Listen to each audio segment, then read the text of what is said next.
Assalamualaikum warahmatullahi wabarakatuh. Saya Cunisa Ulkamila ingin menjelaskan tentang pengertian ejaan beserta fungsinya. Ejaan Bahasa Indonesia atau disingkat EBI adalah ejaan Bahasa Indonesia yang berlaku tahun 2015 berdasarkan Peraturan Menteri Pendidikan dan Kebudayaan Republik Indonesia Nomor 50 Tahun 2015 tentang Pedoman Umum Ejaan Bahasa Indonesia. Ejaan ini menggantikan ejaan yang disempurnakan. Ejaan merupakan tata cara penulisan huruf, kata, dan kalimat sesuai dengan standarisasi yang telah disepakati dalam Kaidah Bahasa Indonesia. Huruf kapital. Pertama, huruf kapital digunakan sebagai huruf pertama kata pada awal kalimat. Misalnya, dia mengantuk, maka huruf D pada kata dia menggunakan huruf kapital. Yang kedua, huruf kapital digunakan sebagai huruf pertama petikan langsung.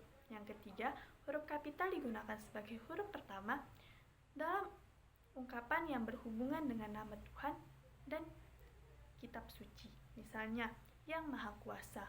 Maka huruf Y pada kata yang, huruf M pada kata Maha, dan huruf K pada kata Kuasa menggunakan huruf kapital.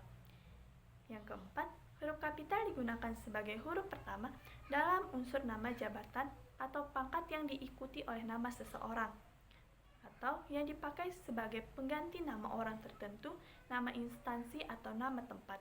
Misalnya, Gubernur Irian Jaya, maka huruf G pada kata gubernur, huruf I pada awalan kata Irian, dan huruf J pada kata Jaya menggunakan huruf kapital. Yang kelima, huruf kapital digunakan sebagai huruf pertama dalam unsur-unsur nama seseorang. Misal, Dewi Sartika, maka huruf D pada kata Dewi dan huruf S pada kata Sartika menggunakan huruf kapital. Yang keenam, huruf kapital digunakan sebagai huruf pertama dalam nama bangsa, suku bangsa maupun bahasa. Misalnya, bahasa Indonesia, maka huruf I pada awalan kata Indonesia menggunakan huruf kapital. Yang ketujuh, huruf kapital digunakan sebagai huruf pertama nama hari, tempat, tahun, maupun peristiwa-peristiwa bersejarah. Misalnya, hari Jumat, maka huruf J pada kata Jumat menggunakan huruf kapital.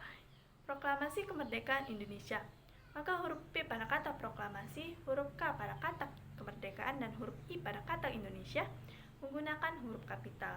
Yang kedelapan, huruf kapital digunakan sebagai huruf pertama dalam nama geografi seperti Asia Tenggara, maka huruf A pada awalan kata Asia dan huruf T pada kata Tenggara menggunakan huruf kapital. Dan terakhir, huruf kapital digunakan sebagai huruf pertama semua unsur nama negara, lembaga pemerintahan, dan ketatanegaraan. Misalnya, Majelis Permusyawaratan Rakyat Departemen Pendidikan dan Kebudayaan, maka semua awalan dari kata tersebut menggunakan huruf kapital.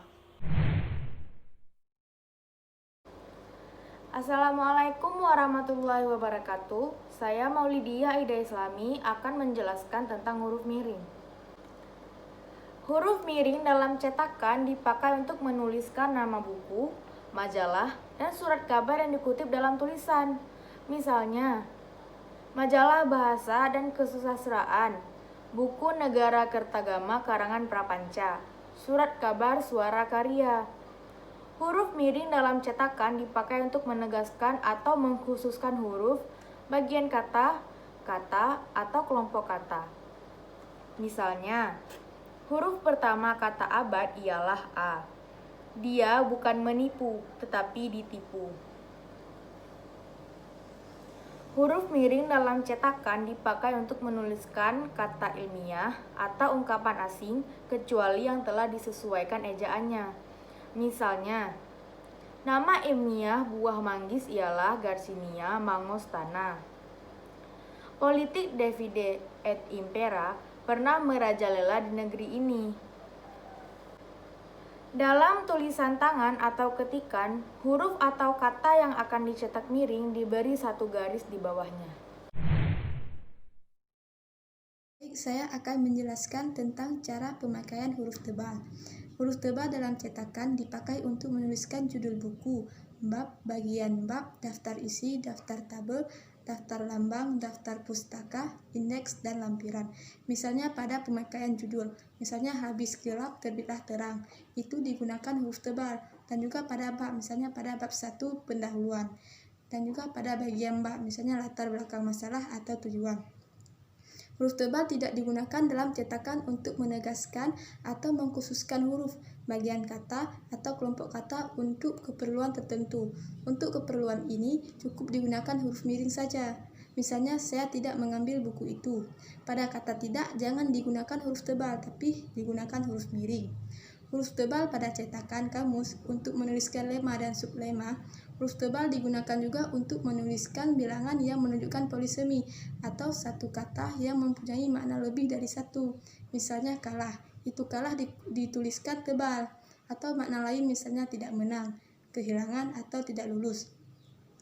Dalam tulisan tangan atau ketikan manual, huruf atau kata yang akan dicetak dengan huruf tebal cukup diberi garis bawahi saja.